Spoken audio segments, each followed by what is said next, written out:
This is a CBS News Miami special report.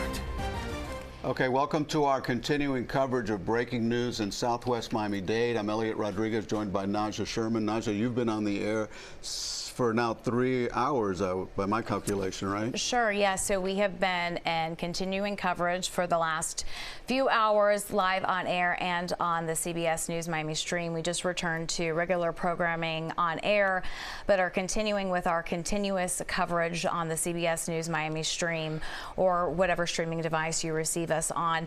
Just to bring you up to speed, if you are just joining us now, we have been on air for about 3 hours now after reports of a shooting. One person initially we received reports that one person was shot in the shoulder. That was the first word we received, and have since learned that a total of 3 people right now are in critical condition. CBS News Miami's Peter Dinch has been with us for the last hour or so. He joins us live from the scene. Peter, what are you hearing where you're at?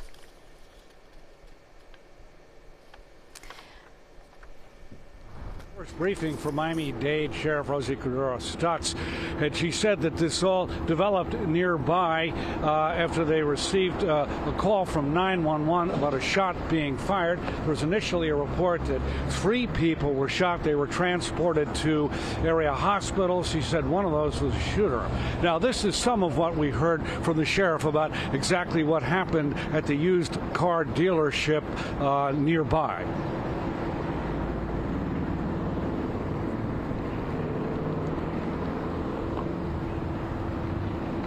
Again, this all unfolded at Southwest 72nd Avenue and 45th Street at Price Right Motors, a used car dealership in a industrial area with some warehouses. And the sheriff spoke out moments ago about exactly what happened here. This is some of what she had to say.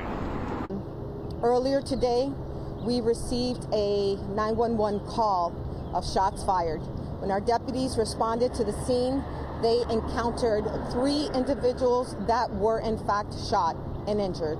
Those individuals were transported to a local hospital. Preliminary investigation has revealed that it appears that one of those people that was transported is in fact the shooter.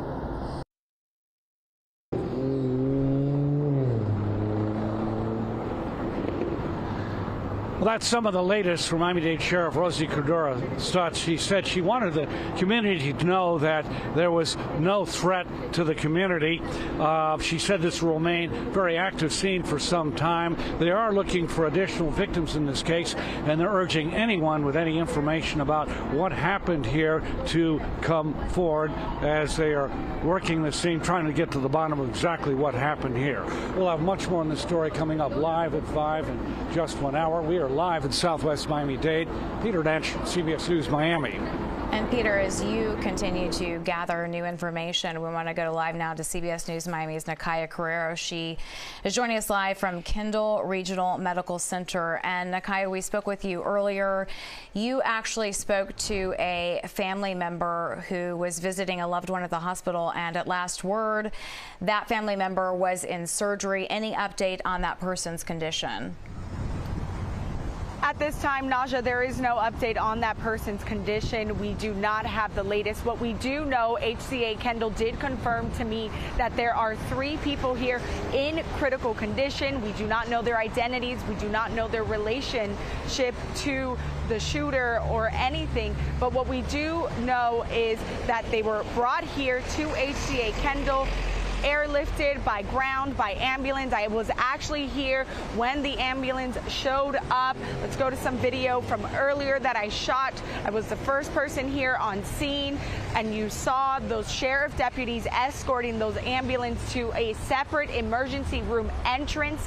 That emergency room entrance is on the back side of the hospital, so keeping it separate from the main entrance of the hospital. But as you know, when a situation like this happens, they lock down the hospital. And so when we arrived, you know, we found family members who outside at those entrances trying to get in, trying to find out information about their loved ones. And I did speak to one woman who says her family member was here, and they actually found out about the incident on social media and then received a phone call from a co-worker of their loved one. Take a listen. the shooting happened at the dealership.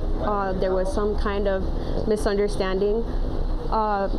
What I do know is, unfortunately, one of the victims is related to the shooters. Now, we do know that they just opened up the entrances to those people who were standing outside because, you know, it's a hospital. There are other people, there are other patients who are here, so they did open it up behind us, and we're allowing people to file in one by one, checking them, checking their identity, asking who they were here to see. So if you don't have to be in this area, you probably want to avoid it. We continue to see sheriff deputies showing up here to the hospital, unmarked vehicles, marked vehicles. So of course, when we have the latest information, we will bring that to you as soon as we can. Back to you guys. And Nakaya, just to reiterate, you were saying that when you talked to the woman who was at the hospital, that she found out about the situation on social media, and I think that really speaks to the day and the age that we live in, and why we also make the choices as journalists to do this sort of continuing coverage, because we have the most accurate sources. And what was that like for her to learn on social media? You know, they saw where the location of the shooting was, and they knew immediately, oh my goodness, that's our loved ones. They're there. We know who works there. And so that starts to go through your mind. And then they received a phone call minutes later confirming their loved one had been shot and was being taken to the hospital. And she says, you know, it's one of those scary feelings you never want to feel, you never think will happen to someone who you're close with, who you love, who you see on a daily basis. And she says, you know, nowadays you just never know if that loved one that you sent to work is going to come back home. And, you know, we spoke about the FSU shooting that happened just a week ago, and you always say, oh my goodness, I hope that never happens to me. And today was the day it happened to them.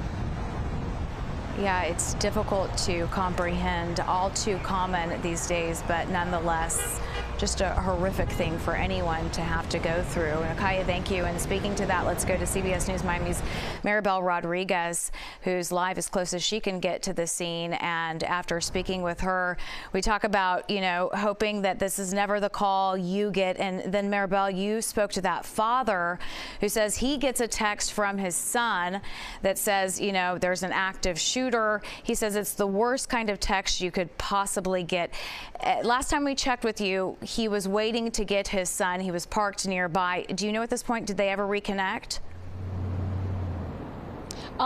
We actually were there about 30 minutes ago, and he was still there waiting for his son.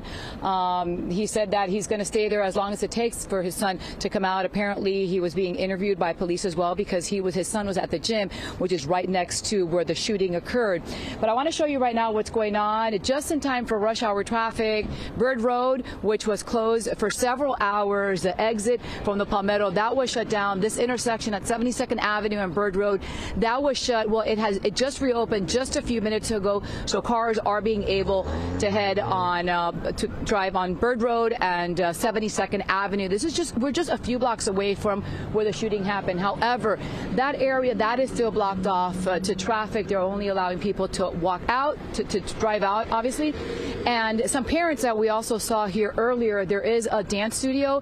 We saw some moms who were trying to pick up their kids. Apparently they were practicing at a dance studio there. They were here. They were obviously concerned because their young children, and they didn't let them go inside and pick up their children, but also that father. So this is just to give you an overview of what this area looks like. These are a bunch of warehouses, a lot of car dealerships. There's also in the corner, there's a beauty shop. There are several cafeterias. So it's kind of like a mixed area, an industrial area, warehouses and so forth, some stores.